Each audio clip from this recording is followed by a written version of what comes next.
अस्सलाम वालेकुम नाज़रीन, मैं अनवर काशिफ मुमताज टैक्स और आपके साथ हाजिर हूँ।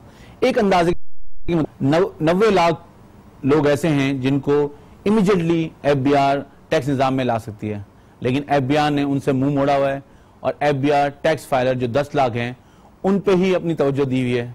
कभी उनका ऑडिट करते हैं, कभी उनके लिए 122(5A) निकाल दिया जाता है, कभी उनकी मॉनिटरिंग और विथहोल्डिंग टैक्स होती है, कभी सेल टैक्स का ऑडिट होता है और सारी एनर्जी, सारी उनकी जो फोर्स है वो उन्हीं लोगों पे है जो कि फाइलर्स हैं।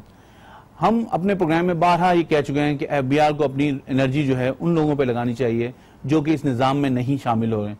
जिनको उनको निज़ाम में शामिल करेंगे तो रेवेन्यू टारगेट्स भी मीट होंगे और FBI मुसलसल इस बात से जिसे कहना चाहिए नफी करता जा रहा है और वो नजर आ रहा है कि उसके पहले 6 महीने के टारगेट्स नहीं मिल रहे थे, अब क्वार्टर के टारगेट्स नहीं मीट हो रहे और इसी तरह मंथली टारगेट्स भी मीट नहीं हो रहे और ग्रेजुअली ये जो है पोजीशन और वर्स से वर्स होती जा रही है। हमने आज बात करनी है कि FBI के टारगेट्स क्यों नहीं अचीव होते और इसके लिए क्या अमल ऐसा लाएमल ये उसके मेंबर भी हैं और FCA हैं, पार्टनर हैं EY चार्टर्ड अकाउंटेंट्स के। उनसे बात करते हैं कि क्या असल मसला क्या है, क्यों नहीं FBI के टारगेट्स मीट हो रहे हैं। हैदर साहब, बहुत शुक्रिया आपका हमारे प्रोग्राम में आने का। शुक्रिया अनवर साहब। आप भी इस प्रोफेशन से वाबस्ता हैं और रोज आप भी ये बात करते हैं, तो आपके एक अंदाजे के मुताबिक क्या वजह क्या है, बेसिक फंडामेंटल रीजन क्या है जो FBI के टारगेट्स मीट नहीं हो रहे और ये हम पिछले कई सालों से ये चीज ग्रेजुअली मतलब वर्स से वर्स होती जा रही है। अनवर साहब, आप भी बिजनेस में भी हैं, आप प्रोफेशन में भी हैं। आप जब कोई गोल सेट करते हैं तो उसके पीछे आपकी एक स्टडी होती है कि आप किस तरह गोल अचीव करेंगे, क्या चीज़ें करेंगे तो कहाँ पहुँचेंगे आप।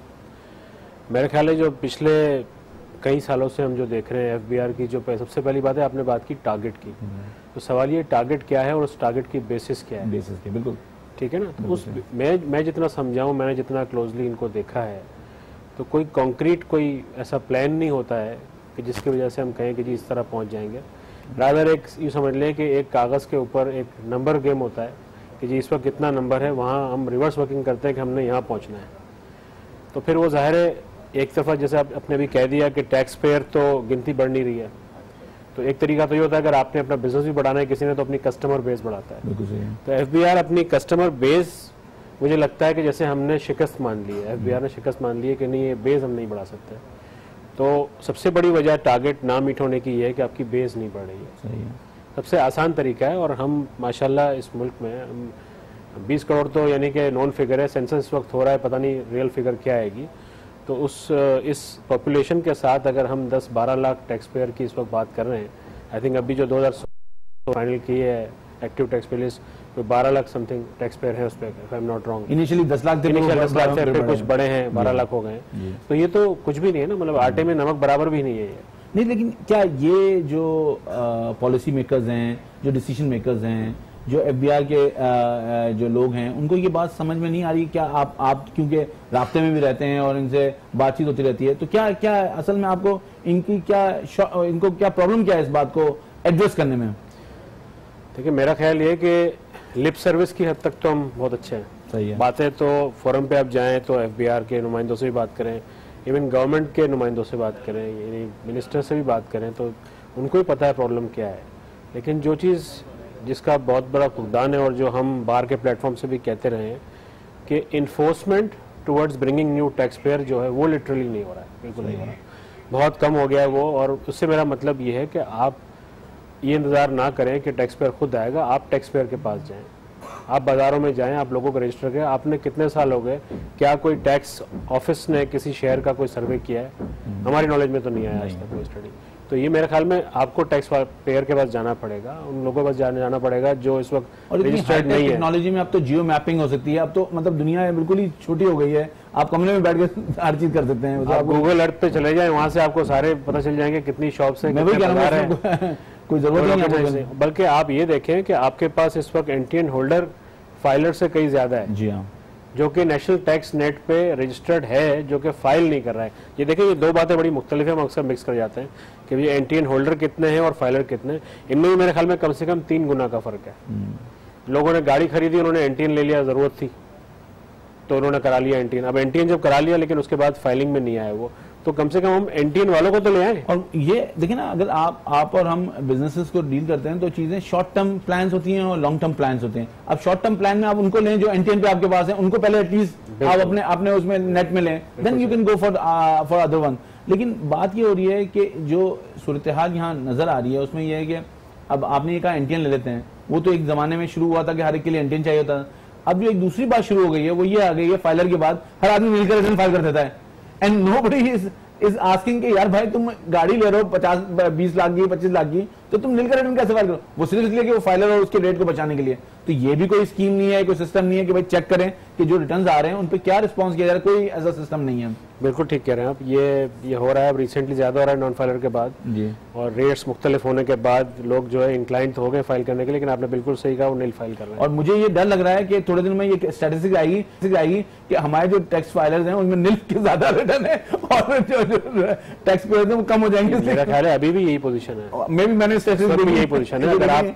अगर आप कुछ अर्सा पहले जब ये टैक्स रिफॉर्म्स कमीशन बनी थी, उन्होंने कुछ नंबर्स शाया किए थे, तो नंबर्स देख के मतलब पोजीशन ऐसी थी कि 100,000 से ऊपर जो लोग रिटर्न्स फाइल कर रहे थे वो चंद हजारों में थे, मतलब चंद लाखों में थे आउट ऑफ दिस। तो ये बेसिकली देखें, ये जो हम अब एक कंसेंसस हमारा डेवलप हो रहा है कि ये जो एफबीआर को इस पर सीरियसली सोचना चाहिए, और अब वो ये नहीं कि कर नहीं सकते, मेरे ख्याल में विल का इशू है, वो करना नहीं चाह रहे, सिर्फ ये लग रहा है मुझे। तो देखिए इसमें बीच में कुछ चीजें हुई थी जिसने इस सिस्टम को पूरा डिस्टर्ब कर दिया। पहले आपके पास एक जुरिसडिक्शनल बेसिस होती थी बरसों से पाकिस्तान में। सही है। 2000 में जब हम रिफॉर्म्स में गए, टॉप 1 में गए, फिर टॉप 2 में हम गए, टैक्स रिफॉर्म्स का जो प्रोग्राम आया उसमें हम चले गए फंक्शनल बेसिस के ऊपर। सही है। उससे आपको हाई एंड टैक्स पेयर्स में तो फायदा हुआ कि आपने सेग्रीगेट कर दिया कि भाई ये ऑडिट है, ये है, लेकिन आपको ये अक्रॉस द बोर्ड जो है मेरे ख्याल में ये सही पॉलिसी नहीं थी। उससे ये हुआ कि जुरिसडिक्शन आपने ख़त्म कर दिए एरिया वाइज, और आप फंक्शनल बेसिस पे अपने काम डिवाइड कर लिए, और आपने इंडस्ट्री वाइज भी और बिजनेस वाइज भी चीज़ों को कैटेगराइज कर दिया। तो आपके ख्याल में ये चीज़, ये एक इम्पेंडिमेंट था। पिछले साल इसको हम दोबारा लाए हैं, ये भी आई थिंक बड़ी डिमांड थी लोगों की कि इसको दोबारा रिवाइव किया जाए अगर आपने ब्रॉड करना है तो। सही है। लेकिन अब प्रॉब्लम ये है कि वो जो जुरिसडिक्शन में पहले जो छोटा अफसर था, इंस्पेक्टर था या यूडीसी था, वो उसके जो फराइज थे उसमें ये फराइज होते थे कि वो मार्केट अपने एरिया की देखा करता था। आई थिंक वो प्रैक्टिस चूंकि बीच में गैप आ गया, अब लोग चेंज हो गए, कुछ लोग रिटायर हो गए, नए लोगों को उसका आइडिया नहीं है। देखें ऐसा साहब, ये आपकी बात तो हम भी बात करते हैं, बड़ी अच्छी लगती है और बिल्कुल सही लगती है बाज़ वक्त, क्योंकि हम जब पीछे देखते हैं तो इसी तरह की प्रैक्टिस थी। लेकिन देखें दुनिया अब ग्लोबल विलेज बन गई है। अब अगर आप जुरिसडिक्शन के इशू पे अगर एफबीआर सिर्फ ये एक्सक्यूज लेगा कि बेसिकली, तो अब आपको कोई मसले होने नहीं चाहिए, बिकॉज आपके इंफॉर्मेशन टेक्नोलॉजी का इतना बड़ा एक टूल है जिसको यूज करने की बात है, सिर्फ यूज नहीं किया जा रहा। देखिए आई थिंक परसेप्शन भी इसके अंदर जो है ना बहुत बड़ा रोल प्ले कर रहा है। और जैसा कि आपने शुरू में जो कहा कि एक एग्जिस्टिंग टैक्स पेयर के साथ क्या क्या हो रहा है और वो क्या क्या सुबह शाम फेस कर रहा है, मेरे पास कई मिडिल साइज बिजनेसमैन जो कि वन मैन शो होते हैं, वो कहते हैं कि हमारे पास जब इतनी चीजें आती हैं तो हम अपना कारोबार करें, हम इस पर फोकस करें, बिकॉज हर आदमी के पास इतनी मशीनरी, इतने लोग नहीं होते कि बड़ी कंपनियों की तरह कि भाई वो इसको डील कर सके। तो छोटा बिजनेसमैन जो है इन चीजों से परेशान है।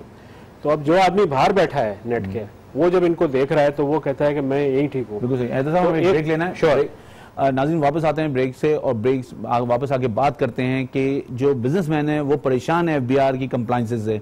तो फिर पूछते हैं अपने मेहमान से कि क्या एफबीआर को करना चाहिए ताकि एटलीस्ट जो एग्जिस्टिंग टैक्स पेयर है वो कुछ सेटिस्फाई हो सके एफबीआर की कंप्लाइंसेस से। वापस आते हैं एक ब्रेक के बाद।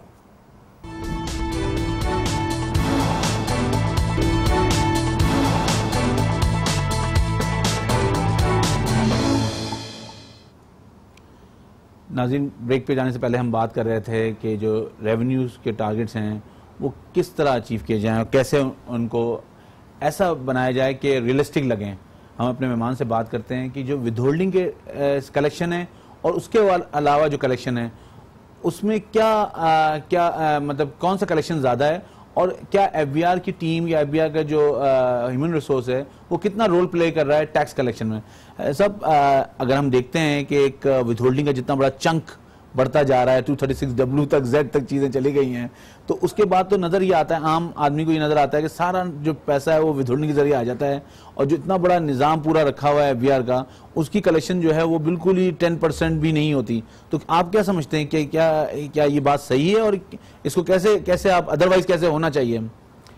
हाँ, बड़ा अनफॉर्चुनेट है, बट ये रियलिटी है कि हमारा सारा NSR कलेक्शन ऑफ टैक्स का जो है वो विदहोल्डिंग टैक्स के ऊपर चला गया।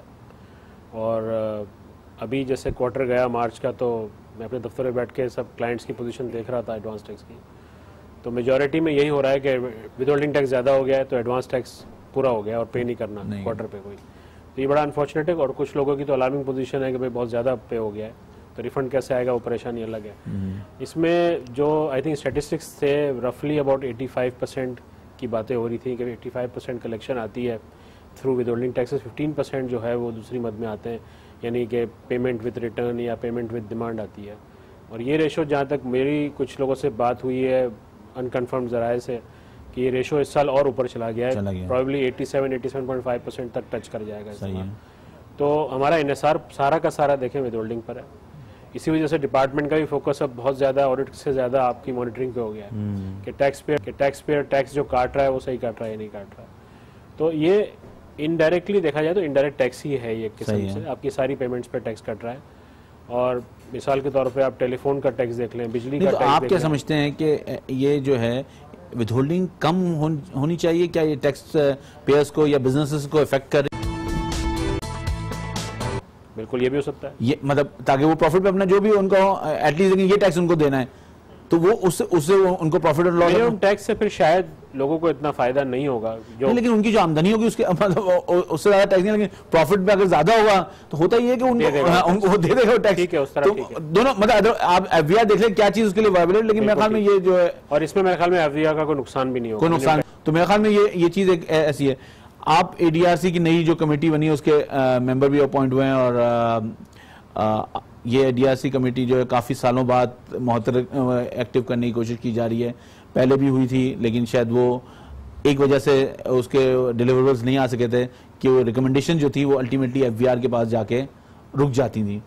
कानून में आज भी ये कंडीशन अपनी जगह है। तो आप क्या समझते हैं कि ये जो अब नया कोशिश की जा रही है, इससे कोई रिजल्ट ओरिएंटेड होगा? ये नहीं, जो बात आपने कही कि फैसला, अल्टीमेट फैसला आज भी FBR के हाथ में है, तो इसके होते हुए मेरे ख्याल में अभी भी लोग माइल नहीं होंगे ADRC में। लेकिन सवाल इसके कि अपने पैनल बना लिया, अच्छी बात है, लेकिन पैनल जब भी फाल होगा जब उसके पास केसेस पुट अप होंगे FBR के पास कि आप ADRC तश्कील दें। तो जब तक ये शर्त रहेगी मेरे ख्याल में ADRC इतना फाल नहीं रहेगा। हालांकि ये जो हमारे चेयरमैन साहब हैं इस वक्त, डॉक्टर इरशाद, इनका आज से नहीं, जब वो चीफ कमिश्नर भी थे उनका ये विजन था, और मुझसे भी पर्सनली भी उन्होंने काफ़ी दफ़ा डिस्कस किया है कि ही वांट्स कि डिस्प्यूट्स जो हैं वो सामने बैठ के रिजॉल्व हों। और मेरे ख्याल में ये भी उनकी पर्सनल एफर्ट से ये सारा कुछ हुआ है और इन्होंने ये बनाया है पैनल पूरा। लेकिन मेरे ख्याल में अब एक स्टेप रह गया है इसका कि लॉ में थोड़ा सा टैक्स रिफॉर्म कमीशन या की अभी रिकमेंडेशन ये था कि ADR को एक्टिवेट किया जाए। मेरे ख्याल में तो उन्होंने दोनों ने मिलकर एक शायद उसकी वजह से ये, लेकिन आई थिंक लॉ ठीक कर लें। इसमें मेरे ख्याल में FBR का कोई नुकसान नहीं है। देखें, हर पैनल पे FBR की नुमाइंदगी है, ये बाय लॉ है कि FBR का कमिश्नर भी उस पैनल पे होगा या कोई भी ऑफिसर नॉमिनेट बाय FBR। तो मेरे ख्याल में FBR के इंटरेस्ट को उस कमेटी के सामने वो अफसर टेक केयर करेगा। तो FBR को ये फीलिंग नहीं होनी चाहिए कि ADRC के फैसले से खुदा न खास्ता उनको कोई नुकसान हो जाएगा। अच्छा, मैंने जो ऑब्जर्व किया है, मेरा maybe I am wrong, लेकिन मेरा ऑब्जर्वेशन ये है कि डिमांड एक दफ़ा जब क्रिएट हो जाती है उसको ख़त्म करना FBR के ऑफिसर के लिए, FBR के लिए बड़ा मुश्किल हो जाता है। इसलिए पब्लिक अकाउंट्स कमेटी के इश्यूज होते हैं, मेरे ख्याल में ये वजह। तो क्या आप ये नहीं समझते कि अगर हम ये प्रोविजन डाल दें कि अगर कोई टैक्स पेयर चाहे तो असेसमेंट से पहले इन्वोक कर ले इस ADRC को? असेसमेंट से पहले तो देखिए, डिस्प्यूट तो पहले अराइज होना चाहिए ना, मेरे ख्याल में कंसेप्ट ही है। नहीं, लेकिन शोकस आया, कोई इशू पे डिबेट चल, देखें होते हैं इश्यूज ऐसे जिन पे आप ओपिनियन लेते हैं लोगों से, तो अगर वो कमेटी का तो उससे ये डिमांड अगर होनी है तो फिर उसको पता चल जाएगा यार ये डिमांड मुझे पे करनी है। इसमें देखें, इसमें कुछ अरसे पहले, कुछ सालों पहले आपको याद होगा एक पैनल का एक कॉन्सेप्ट आया था कि पैनल जो है ऑडिट करेगा। तो अगर ये आइडिया आपका अच्छा है, अगर उस पैनल को हम दोबारा तश्कील कर दें डिफरेंट वे में। अभी तो पैनल ये था कि एक अफसर था, एक डिप्टी कमिश्नर था, एक एडिशनल कमिश्नर था, इस तरह पैनल होता था। लेकिन मैं कह रहा हूँ अगर एक इंडिपेंडेंट प्रोफेशनल या बिजनेसमैन भी उस पैनल में अगर लेके ये ट्राई की जाए, ठीक है, और मैं कहता हूँ ठीक है आप हर लेवल पर ना करें, एक पायलट बेसिस पे कहीं किसी एक रीजन में चेक करें, कुछ करें, ट्राई करें इसको। ओके, ठीक है, में this is a good idea. ठीक है, ठीक है, इसको देख सकते हैं। मतलब मेरा ख्याल है ऐसा साहब हमें अपना प्रोग्राम क्लोज करना है। बहुत शुक्रिया आपका, आपने हमारे लिए वक्त निकाला। इंशाल्लाह फिर आपको किसी प्रोग्राम में जहमत देंगे। नाज़रीन, टैक्स पेयर को ये बात नजर आनी चाहिए कि उसका पैसा गवर्नमेंट जो है वो इस्तेमाल में ला रही है। गवर्नमेंट को ब्रिज बनाते हुए बताना चाहिए ये टैक्स से पैसा है। रेलवे का निज़ाम बेहतर करना चाहिए, तालीम का निज़ाम बेहतर करना चाहिए, और उसके साथ साथ उनको ये जो स्टैटिस्टिक्स हैं ये अपनी वेबसाइट पे लाना चाहिए कि ये टैक्स कलेक्ट किया और इस टैक्स के पैसे से ये काम किया। इससे टैक्स पेयर की ओनरशिप बढ़ेगी और टैक्स पेयर आगे बढ़ के टैक्स देगा। इस बात के साथ मुझे इजाज़त दीजिए। अल्लाह हाफिज़।